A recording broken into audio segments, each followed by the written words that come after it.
Brasil e Argentina são, sem dúvidas, os países mais tradicionais no futebol sul-americano. Quando a gente fala de Copa do Mundo, por exemplo, a gente tem 5 títulos pelo lado dos brasileiros e 3 títulos argentinos. Quando se fala de Libertadores, a situação se inverte. Os argentinos têm 26 e os brasileiros têm 22. Quando equipes desses dois países se enfrentam, com certeza é um confronto histórico. Então a gente vai revisitar o passado para lembrar todas as finais de Libertadores entre times brasileiros e argentinos. Fala moçada, tudo certo com vocês? Eu sou o Eli, sejam bem-vindos ao canal O Peloteiro. Eu quero começar esse vídeo pedindo para você já se inscrever no canal, deixar o seu like ou então o seu dislike, caso você goste ou não do conteúdo, e também deixar um comentário aí embaixo falando o que você achou desse vídeo. Peço também para que vocês peguem o link desse vídeo e espalhem nos seus grupos de WhatsApp, espalhem no Instagram, espalhem no Facebook, espalhem em todas as suas redes sociais para a gente alcançar o máximo de pessoas possíveis. Também quero avisar que na descrição desse vídeo tem todos os links das redes sociais do canal O Peloteiro e também das minhas redes sociais. Bom, quando se fala em Libertadores, é impossível não citar um dos times mais tradicionais em sua história, o Boca Juniors. A gente vai começar nos anos 60 e quando se fala de anos 60, é impossível não falar do Santos de Pelé. Em 1963, na 4ª edição da competição, Santos e Boca Juniors decidiram aquela edição. O Santos, que era o atual campeão da competição, vinha com uma equipe histórica que até hoje fica marcado na história do futebol brasileiro. O time base daquele Santos tinha Gilmar, Mauro, Calvet, Dalmo, Zito e Geraldinho, Dorval, Lima, Coutinho, Pelé e Pepe. O treinador daquela equipe era o técnico Lula. Já o Boca Juniors tinha como time base Herrera, Magdalena, Orlando e Simeone, Silveira e Ratim, Grillo, Rojas, Menéndez, Sanfilippo e Gonzalez. O treinador era De Ambrossi. No dia 4 de setembro daquele ano, então, aconteceu o jogo de ida daquela final de Libertadores. A equipe do Santos era mandante e levou até o Maracanã 63.376 pessoas. Todos eles assistindo a vitória do Santos em cima do Boca Juniors por 3-2. Os gols foram marcados por Coutinho aos 2 e aos 21 minutos do primeiro tempo e Lima ampliou para o Santos aos 28 ainda do primeiro tempo, 3-0 para a equipe santista. No finalzinho do primeiro tempo, Sanfilippo diminui aos 43 e no apagar das luzes aos 44 do segundo tempo, Sanfilippo diminui para a equipe argentina. 3-2 foi o resultado final. Precisando apenas empatar o jogo de volta para ser campeão, a equipe do Santos até tomou um susto no começo quando o Sanfilippo abre o placar para o Boca Juniors, mas o Santos não abaixou a cabeça e diante de 50 mil torcedores do Boca Juniors na La Bombonera, empata com Coutinho logo após o gol do Boca e no segundo tempo, Pelé marca o segundo gol da equipe santista. 2-1 para o Santos e o segundo título da equipe estava garantido. Neste momento, então, o placar é de 1-0 para as equipes brasileiras. Avançando um pouquinho no tempo, em 1968, a gente tem uma final também histórica entre Estudiantes e Palmeiras. Essa foi a segunda final entre brasileiros e argentinos. A equipe base do Estudiantes, que era vice-campeão argentino no ano anterior e que participava pela primeira vez, tinha no gol Poletti, Fuseneco, Esparado, Madeiro e Malbernat, Pacamé e Bijardo no meio, Ribualdo, Coniglaro, Flores e Juan Verón. O treinador daquele time era Oswaldo Zubeldia. Já o Palmeiras, que tinha faturado no ano anterior a Taça Brasil de 1967, tinha como time base Valdir, Geraldo Scalera, Boldotti, Osmar e Ferrari, Dudu e Ademir da Guia, Servilho, Swing, Tupanzinho e Rinaldo. Aquela equipe era treinada pelo argentino Alfredo Gonzalez. No jogo de ida no dia 2 de maio de 1968 no estádio do Estudiantes, a equipe do Palmeiras até abre o placar com Servilho, mas aos 38 do segundo tempo, Juan Ramon Verón empata o jogo, o pai do Juan Sebastián Verón, maior ídolo da história do Estudiantes, e também Eduardo Flores vira aos 42. O jogo então termina 2-1 para a equipe do Estudiantes. Já no dia 7 de maio, no Pacaembu, 40 mil pessoas presenciaram a vitória do Palmeiras, levando então a final para o jogo de desempate. O Palmeiras abre o placar com Tupanzinho, Rinaldo amplia para o Verdão, Tupanzinho marca o terceiro aos 23 do segundo tempo e Verón ainda diminui aos 27, mas é insuficiente.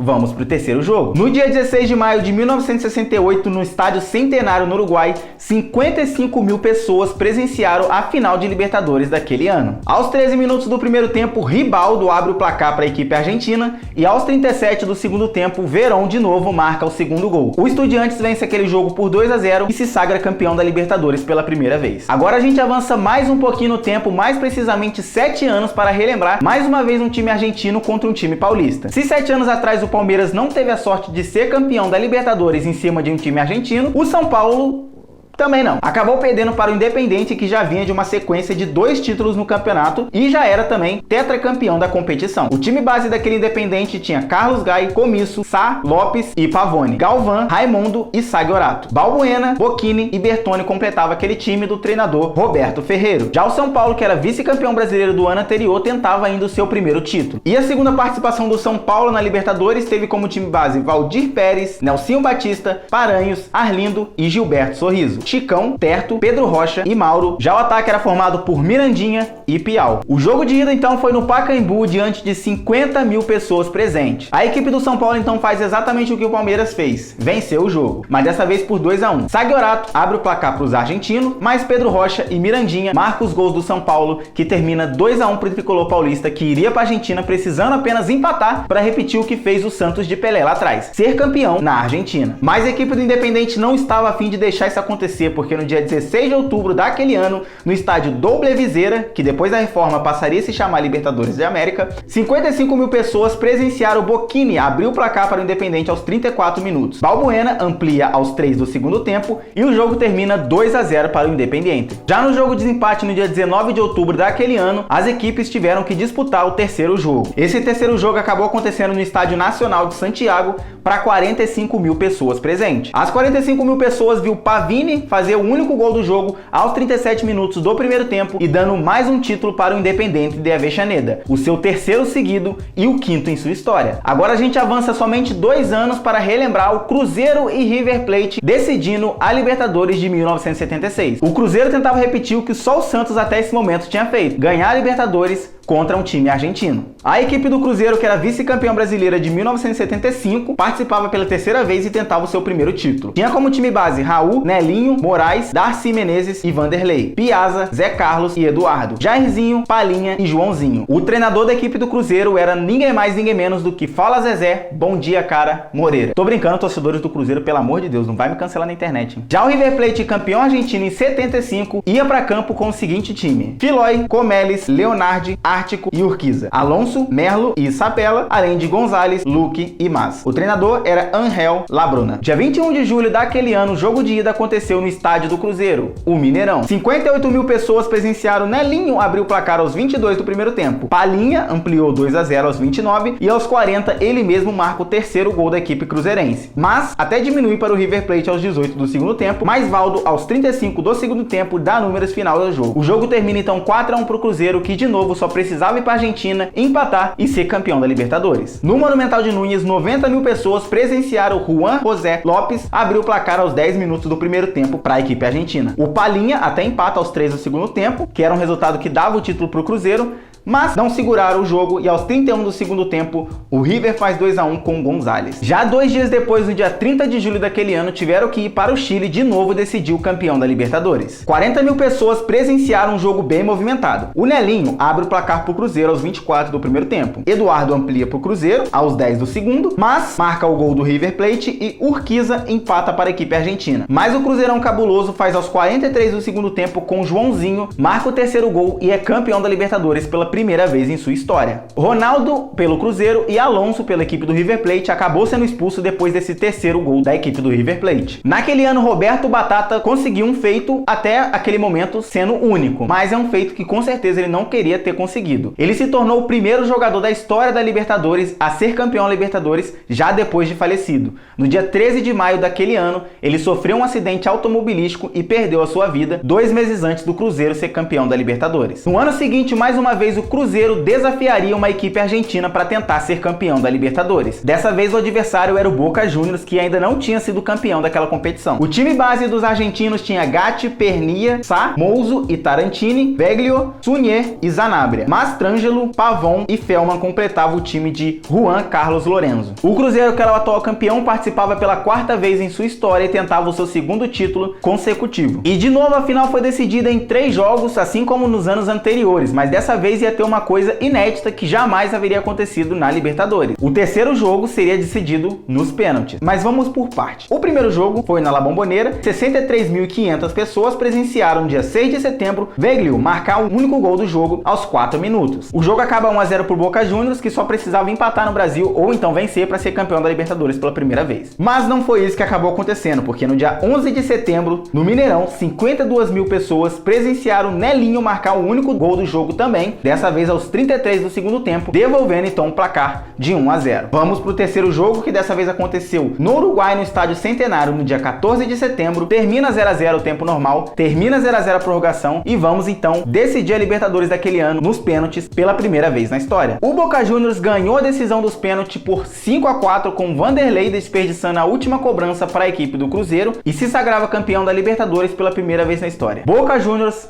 campeão da Libertadores em cima de um brasileiro. Essa não é a última vez que você vai ouvir essa frase nesse vídeo. Já em 1984, o maior campeão da Libertadores, tanto naquela época quanto hoje em dia, o Independiente encarava o Grêmio na final da Libertadores. O Grêmio, que era o atual campeão e tentava conquistar a Libertadores pela segunda vez consecutiva. Mas como é estigma desse vídeo o time que é o atual campeão chegar na final seguinte e não ganhar o título, dessa vez não seria diferente. O Independiente, que participava pela 13ª vez da competição, já tinha naquela altura 6 títulos de Libertadores. O time base dos Rojos tinha Goyen, Clausen, Vidia Verde, Troceiro e Carlos Henrique, além de Juste, Morangoni, Bocchini e Burruchaga, Buffarini e Barberón. O treinador era José Osmar Pastoriz. Já o atual campeão daquela edição, Grêmio, tinha como time base João Marcos, Paulo César, Baidec, De Leon e Casemiro, China, Osvaldo e Luiz Carlos, Renato Portaluppi, Guilherme e Tarciso. O treinador era Carlos Froner. No dia 24 de julho daquele ano, o jogo de ida acabou acontecendo no Estádio Olímpico e aconteceu uma coisa inédita que só tinha acontecido com o Santos lá atrás, que é um time ganhar o jogo no estádio da outra equipe. Mas, como o Santos é brasileiro, nenhum argentino ainda havia ganho um jogo de final de Libertadores aqui no Brasil. Mas o Independiente tratou logo de acabar com esse estigma diante de 75.000 gremistas no Estádio Olímpico. Burruchaga fez o único gol do jogo e aquele jogo terminou 1 a 0 para a equipe argentina. Para ser campeão da Libertadores, o Independiente precisava só empatar na Argentina, sei lá, por 0 a 0.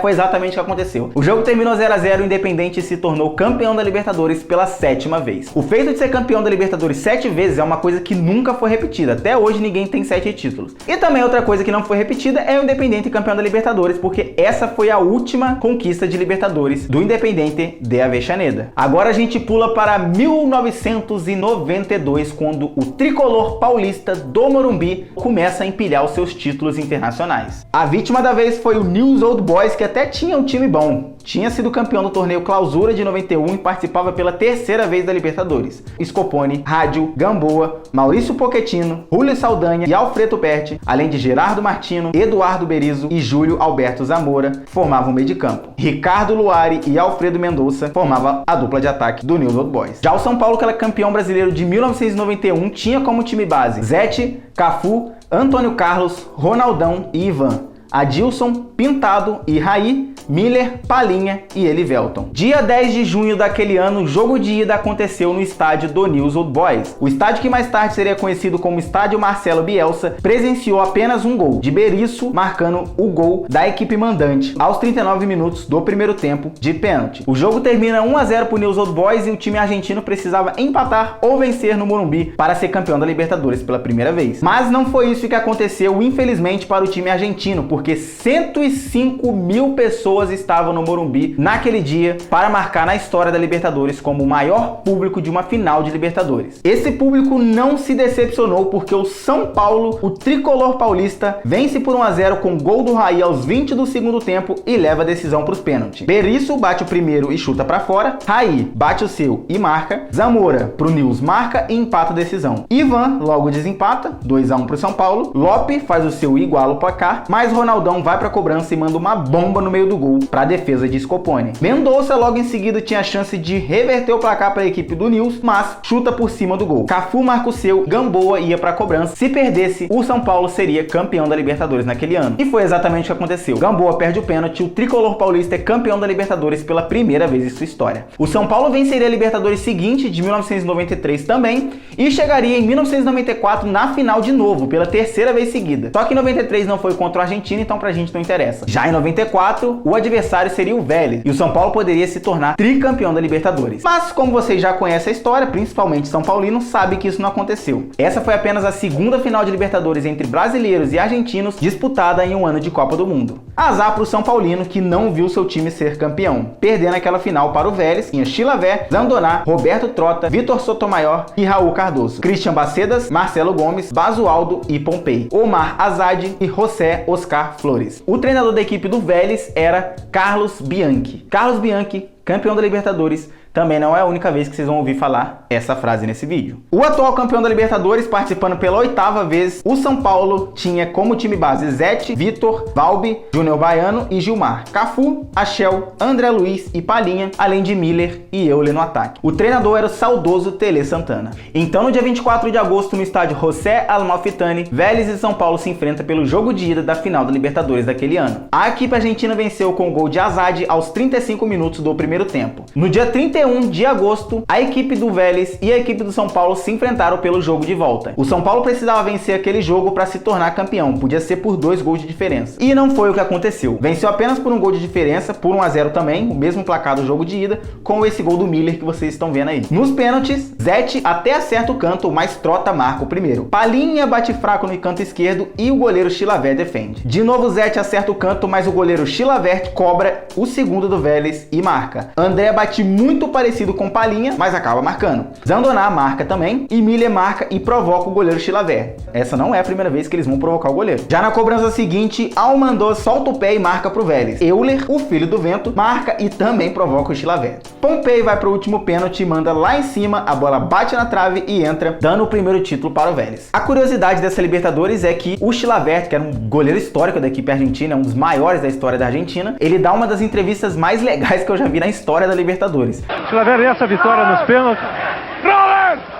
Te entrega a Copa, hijo de puta! Vamos, caralho! Ok, vamos fazer o seguinte, ô Tomé. Tá muito emocionado, Chilaver. Agora chegamos nos anos 2000 e se fala de Libertadores e anos 2000, a gente lembra do Boca Juniors. Exatamente. Agora vai começar uma verdadeira paternidade do Boca Juniors contra a equipe brasileira. A primeira vítima foi o Palmeiras, que era uma equipe até boa, era campeão da Libertadores de 99 e participava pela 10ª vez. Tinha como time base Marcos, Neném, Argel, Roque Júnior e Júnior, Rogério, Galeano, César Sampaio e Alex, Pena e Euler. O treinador era o histórico Luiz Felipe Scolari. A equipe do Boca Juniors, que era campeão do torneio Apertura de 98 e Clausura de 99, participava pela 14ª vez e tinha apenas 2 títulos. Cara, doideira pensar que o Boca Juniors tinha 2 títulos em 2000. Ele vai terminar a década de 2000 com 6. Aquele time do Boca tinha como time base Oscar Córdoba, Ibarra, Bermúdez, Walter Samuel e Arru Barrena, além de Bataglia, Travesso, Esqueloto e Riquelme, Christian Jimenez e Antônio Barrijo. O treinador era Carlos Bianchi. Boca Juniors campeão da Libertadores, eu disse que vocês iam ouvir bastante aqui. Carlos Bianchi campeão da Libertadores, eu disse que vocês iam ouvir bastante aqui também. Então, agora começa. A final de Libertadores daquele ano foi disputada no dia 14 de junho de 2000 na La Bombonera. 50 mil pessoas viram o jogo de ida, onde a Rua Narrena abre o placar pro Boca Juniors aos 21 do primeiro tempo. Pena empata pro Palmeiras aos 42 do primeiro tempo ainda, mas ele de novo marca 2-1 para o Boca Juniors, a Rua Narrena. Euler, aos 27 minutos do segundo tempo, empata pro Verdão. O Palmeiras volta pro Brasil para jogar no estádio do Morumbi com uma grande vantagem, era só vencer por qualquer placar que era campeão da Libertadores de novo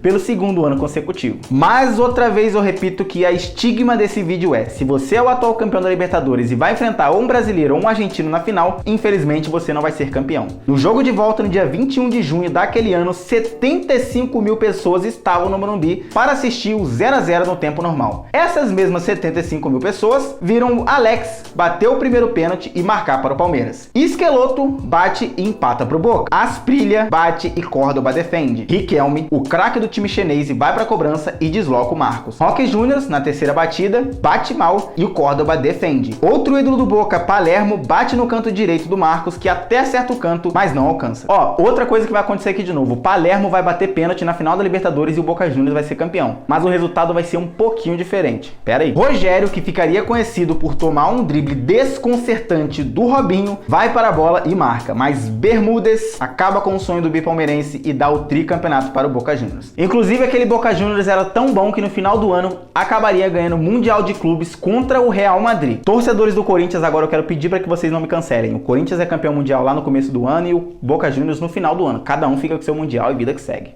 No ano de 2003, outro time de São Paulo tentaria sorte contra a equipe do Boca Juniors, mas dessa vez o resultado seria praticamente o mesmo. Com uma pequena diferença para o Palmeiras, o Santos acabou perdendo tanto o jogo de ida quanto o jogo de volta, porque o Boca Juniors tinha se classificado pelaquela Libertadores para disputar pela 17ª vez e tentava o seu 5º título. O time base era um pouco diferente do de 2000, mas tinha Abandossieri, Hugo Ibarra, Schiavi, Burdisso, Clemente Rodrigues, Bataglia, Cassini, Cagna, Delgado, Esqueloto e Tevez. O treinador ainda não havia mudado, era também Carlos Bianchi. O Carlos Bianchi acabou enfrentando aquela equipe do Santos, que era campeão brasileiro de 2002 com Diego e Robinho voando, jogando muita coisa, e levaram o Santos para a 5ª participação na Libertadores. Desde 1984 o Santos não disputava uma Libertadores, era 19 anos já. E também, desde 1963, aquela que a gente falou aqui, o Santos não chegava a uma final. O time base daquele Santos tinha Fábio Costa, que era um goleiro assim, totalmente leal, era um cara que, do joelho para cima só, era um cara que eu gosto bastante dele. Reginaldo Araújo,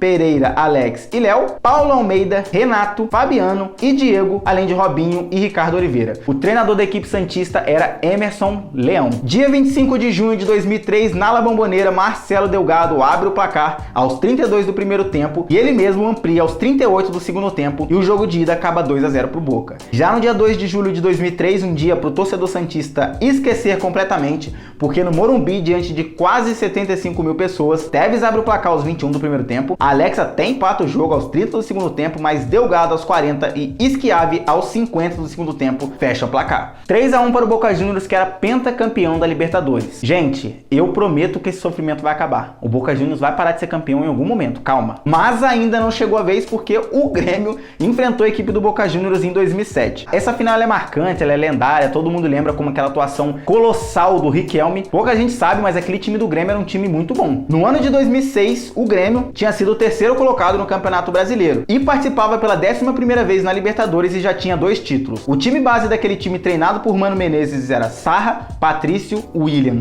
Teco e Lúcio, Sandro Goiano, Diego Gavilã, Checo e Diego Souza, além de Carlos Eduardo e Tuta. Já a equipe do Boca Juniors também estava um pouco modificada em relação àquele time lá de trás, tinha Caranta, Hugo Ibarra, Daniel Dias, Morel Rodrigues e Clemente Rodrigues. Ledesma, Ever Banega, Nery Cardoso e Riquelme completavam o meio campo. Palácio e Palermo, essa dupla de ataque maravilhosa, completava o time de Miguel Russo. Dia 13 de junho de 2007 também é outro dia para torcedor brasileiro esquecer, principalmente o gremista. Porque, diante de 50 mil pessoas, Palácio abriu o placar para o Boca Juniors ao 18 do primeiro tempo, Riquelme ampliou aos 28 do segundo tempo, Patrício do Grêmio marca contra aos 44 do segundo tempo, 3-0 para o Boca. Por mais que parecia impossível ganhar daquele Boca, e realmente era, a equipe do Grêmio foi para o Estádio Olímpico com um apelo muito grande da sua torcida, que apoiou o jogo inteiro e no final acabou até aplaudindo a equipe do Grêmio pela sua entrega, vontade e luta para ganhar aquela Libertadores. Toda essa entrega, vontade e luta e garra para ganhar aquela Libertadores foi em vão, porque o Boca Juniors venceu por 2-0 com o Riquelme marcando 2 vezes. A primeira aos 24 do segundo tempo e o segundo aos 36. Como eu disse para vocês lá atrás, não sei se vocês ainda lembram, Palermo também bateria um pênalti em final de Libertadores e o Boca Juniors seria campeão.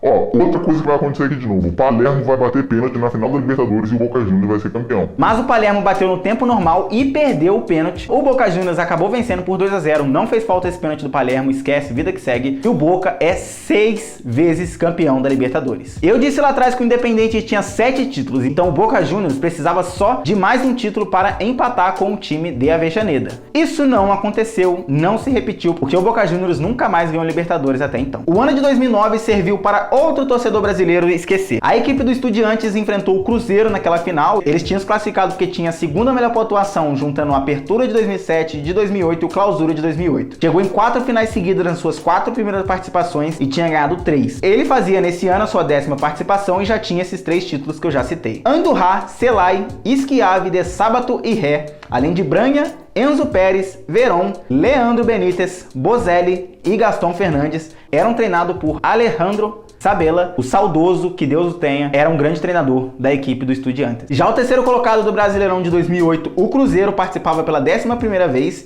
e tentava o tricampeonato, já que ele já tinha 2. O time base tinha Fábio, Jonathan, Léo Silva, aquele que depois ganhou a Libertadores pelo Galo, Anderson e Gerson Magrão, Marquinhos Paraná, Henrique, Ramires e Wagner, além de Wellington Paulista e Kleber Gladiador. O treinador daquele time era Adilson Batista. No dia 8 de julho de 2009, no estádio Ciudad de La Plata, 45 mil pessoas presenciaram um dos piores jogos da história da final da Libertadores, 0-0, jogo bem ruinzinho mesmo.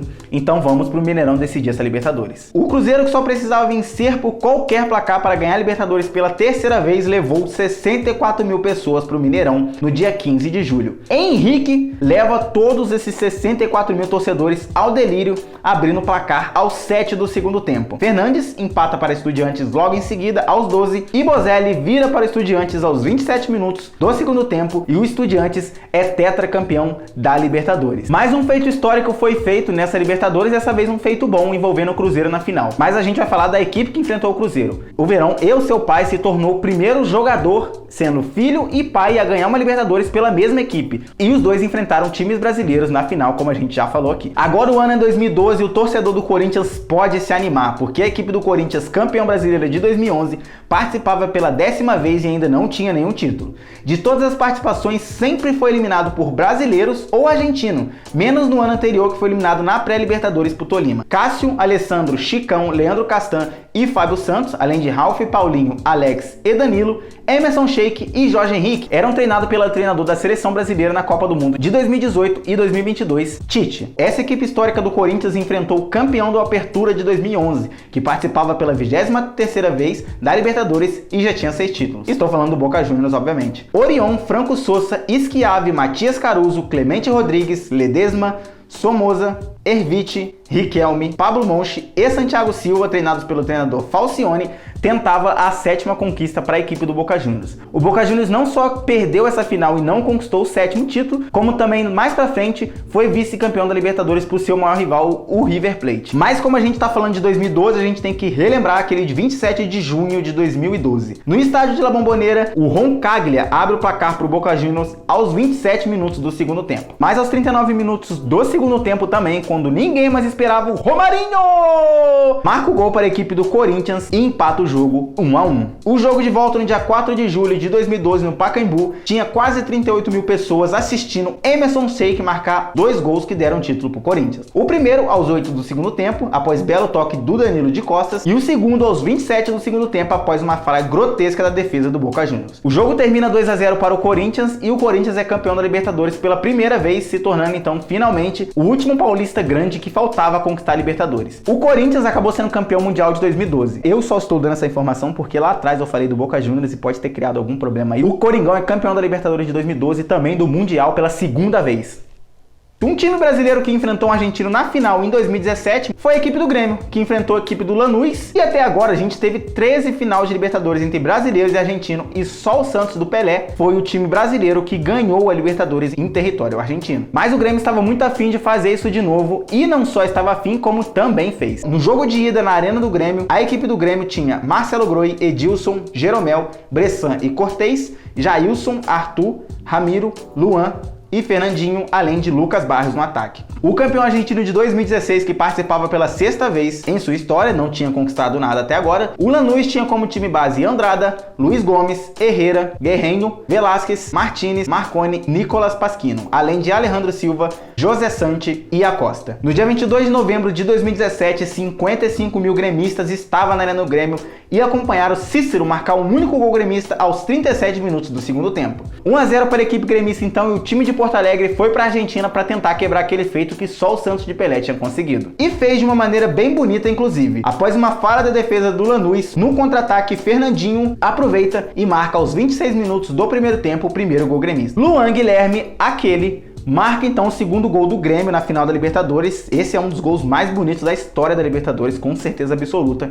aos 41 minutos do primeiro tempo. Já aos 26 do segundo, Sandy diminui de pênaltis, mas nada aconteceu e o Grêmio é campeão da Libertadores pela 3ª vez em sua história. E o Renato Gaúcho acaba se tornando mais um que ganhou a Libertadores como treinador e como jogador. Agora a gente vai para 2019. River Plate e Flamengo fariam a primeira final em jogo único da história da Libertadores. A gente já teve Libertadores sendo decidida até em 3 jogos e agora a gente só vai ter um joguinho para decidir quem é o campeão da América. O Flamengo, que era um time avassalador, se classificou para aquela final de Libertadores de uma maneira bem complicada. Na fase de grupo, fez a mesma pontuação dos outros 2 times que estavam no grupo e acabou se classificando por saldo. Quando vai jogar as oitavas, ele troca de treinador e Jorge Jesus chega para conquistar o título daquele ano. Nas oitavas, perde por Emelec o primeiro jogo, empata o jogo da volta, ganha nos pênaltis, enfrenta o Internacional, ganha o jogo da ida, na volta Gabigol tá pedindo, péssima lembrança aí pro torcedor colorado, e na semifinal também, vence o Grêmio por 5-0 no jogo da volta, porque o jogo de ida tinha sido 1-1. Só relembrei essa campanha do Flamengo para falar que o Flamengo era bem avassalador, mas teve um pouco de dificuldade para chegar na final. Essa dificuldade acabou se refletindo na final também, quando Diego Alves, Rafinha, Rodrigo Caio, Pablo Mari e Felipe Luiz,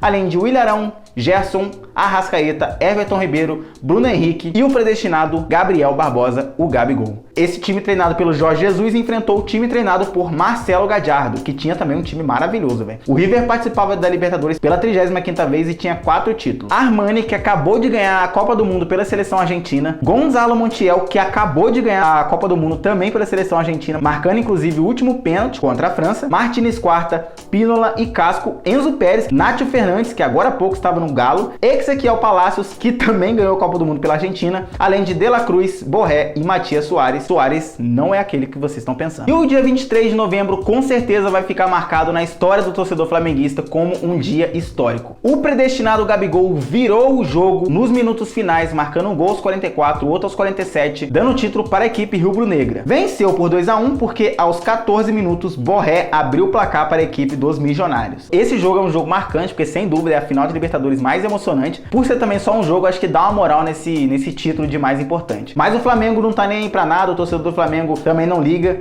Esse jogo tá marcado e o Flamengo foi bicampeão da América naquele ano. Vamos então aos números finais, vamos entender então os dados, juntando todas essas 15 finais de Libertadores que a gente percorreu durante todo esse vídeo. Bom, os argentinos venceram 9 vezes, enquanto os brasileiros venceram 6. Argentinos venceram 5 vezes no Brasil, enquanto os brasileiros venceram apenas 2 na Argentina. O único time argentino campeão em território argentino, ou seja, em casa, foi Independente em 84 contra o Grêmio. 5 vezes o campeão entre brasileiro e argentino na Libertadores foi decidido nem no Brasil e nem na Argentina. A maior sequência argentina de títulos contra brasileiro foram 5 finais, que aconteceram entre 94 e 2009. Já os brasileiros conseguiram 3 finais, que começou em 2012 com o Corinthians e dura até hoje. Dos considerados grandes argentinos, Racing e São Lourenço nunca decidiram contra brasileiro. Já os brasileiros, campeões da Libertadores, Internacional, Atlético Mineiro e Vasco, nunca decidiram contra argentino. Bom pessoal, eu vou ficando por aqui, esse vídeo foi longo, eu sei, mas se você tá aqui até o final, você é um guerreiro, você é um craque de bola. Não se esquece de se inscrever no canal caso você ainda não tenha feito isso. Deixa o like ou então o seu dislike, caso você não tenha gostado do conteúdo, não vejo problema em receber dislike. Mas comenta aqui embaixo o que você achou,